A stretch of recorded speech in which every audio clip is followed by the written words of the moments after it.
1987년 11월 19일 대한민국 경제의 거목 삼성그룹의 창업주 호암 이병철 회장이 영면에 들었습니다. 그의 삶은 무에서 유를 창조한 신화 그 자체였습니다.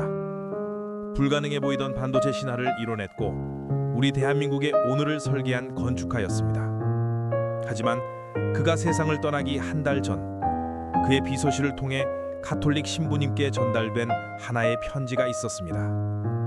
그 편지에는 생애 마지막 순간 한 인간으로서 대한민국 최고의 부자요 지성인으로서 던진 24가지의 절실한 질문이 담겨 있었습니다. 신의 존재를 어떻게 증명할 수 있나? 신은 왜 인간에게 고통과 불행과 죽음을 주었는가? 부자는 악인인가?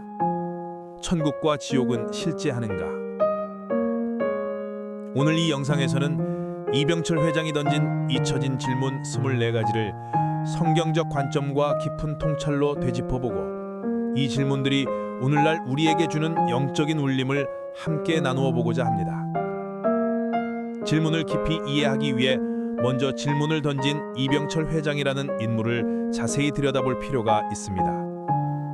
호암 이병철 회장은 1910년 경남 의령의 부유한 명문가에서 태어났습니다. 그의 고향인 의령은 남강과 낙동강이 합류하는 곳에 위치하여 예로부터 물산이 풍부하고 유교적 전통이 강한 지역이었습니다. 그는 유년 시절부터 철저한 유교적 교육을 받았고 이는 그의 사업가적 기질과 엄격한 조직 문화의 기반이 되었습니다. 일본 와세다 대학에서 정치 경제학을 공부할 정도로 지적 탐구심이 강했습니다. 사업에서도 호랑이의 눈으로 본다는 호시탐탐의 정신으로 끊임없이 연구하고 배우는 지성을 보여줬습니다. 이처럼 논리적이고 실증적인 사고방식은 그의 마지막 질문지에서도 여실히 드러납니다. 그가 활동한 시기는 일제강점기, 한국전쟁과 대한민국의 눈부신 산업화 시기였습니다. 그는 혼란과 폐허 속에서 사업보국이라는 기치 아래 국가와 민족을 생각하는 사명감을 가지고 기업을 일으켰습니다. 평생을 인간의 이성과 노력, 과학기술의 힘을 믿고 세계적인 기업을 일군 이병철 회장이었습니다. 그런 그가 생애 마지막 순간에 던진 질문들은 단순한 호기심이 아니었습니다. 그것은 인간의 한계와 유한함 앞에서 아무리 돈과 명예, 권력을 가졌더라도 답할 수 없는 영혼의 문제에 대한 처절한 절규이자 가장 솔직한 구도의 고백이었을 것입니다.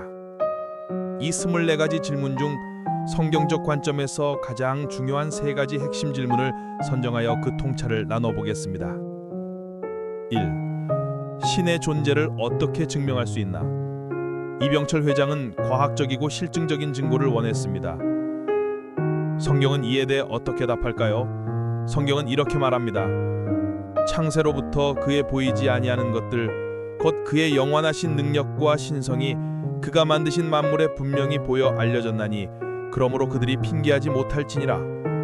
로마서 1장 20절. 성경은 신을 증명하는 가장 확실한 증거가 바로 창조된 만물, 즉 우주의 질서와 자연의 섭리라고 이야기합니다.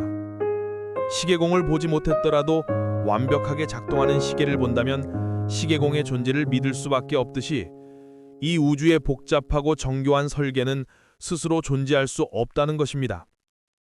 성경은 신의 증명이 아니라 인간의 믿음의 문제임을 역설하며 창조물을 통해 이미 충분한 증거를 보여주었다고 가르칩니다. 2.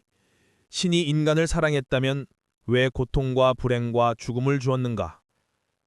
최고의 부와 권력을 누렸던 회장도 피할 수 없었던 질문, 바로 고통과 죽음의 문제입니다.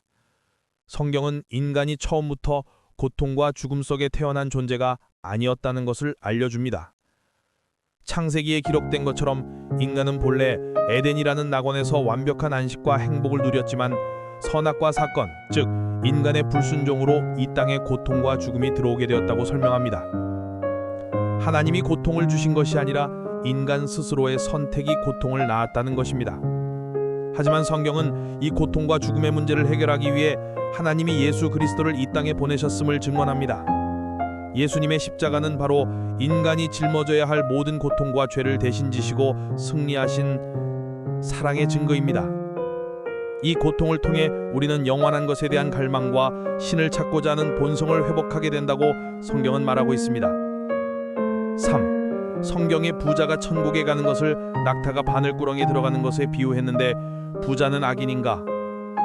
부자의 상징이었던 이병철 회장에게 이 질문은 자기 존재에 대한 근원적인 물음이었을 것입니다. 마태복음 19장 24절의 이 비유는 부자는 악인이라는 의미가 아닙니다. 이 비유의 핵심은 구원의 어려움에 있습니다. 여기서 낙타가 바늘구멍에 들어가는 것은 인간의 힘으로는 불가능하다는 비유입니다. 부는 그 자체로 죄가 아니지만 부를 의지하고 부를 신처럼 삼기게 될 때 인간은 스스로 구원할 수 있다는 교만에 빠지기 쉽습니다. 예수님은 바로 그 다음에 이렇게 말씀하셨습니다. 사람으로는 할 수 없되 하나님으로서는 다 할 수 있다니라. 마태복음 19장 26절. 즉 부자든 가난한 자든 스스로의 노력이나 소유로 천국에 갈 수 있는 사람은 아무도 없으며 오직 하나님의 은혜와 능력으로만 구원이 가능하다는 진리를 가르치고 있는 것입니다. 부유함은 악이 아니라 하나님의 뜻대로 베풀고 나누는 선행을 실천할 수 있는 축복의 통로가 될 수 있는 기회입니다. 이병철 회장의 24가지 질문은 결국 인간의 한계와 영원한 것에 대한 갈망을 대변합니다. 평생을 최고의 위치에서 수많은 문제를 해결해왔던 대한민국 최고의 부자요 지성인인 그가 죽음 앞에서 던진 이 질문들은 우리 모두에게 동일하게 적용되는 질문입니다. 그러나 이 질문의 끝에서 답을 얻지 못한 것은 믿음이 아니라 이성으로 신을 찾으려 했기 때문이라고 할 수 있습니다. 우리는 오늘 삶의 궁극적인 의미, 고통의 이유, 그리고 영생의 문제를 고민했던 한 거인의 발자취를 따라가 보았습니다.